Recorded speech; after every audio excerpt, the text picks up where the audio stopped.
ومن الليل فتهجد به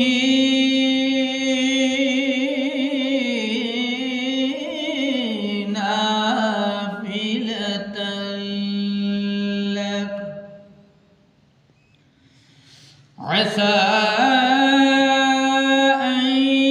يبعثك ربك مقاما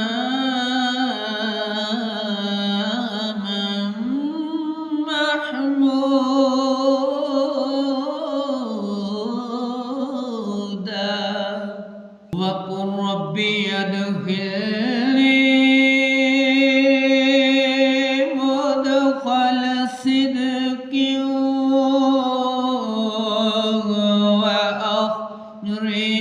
وأخرجني مخرج صدق واجعل لي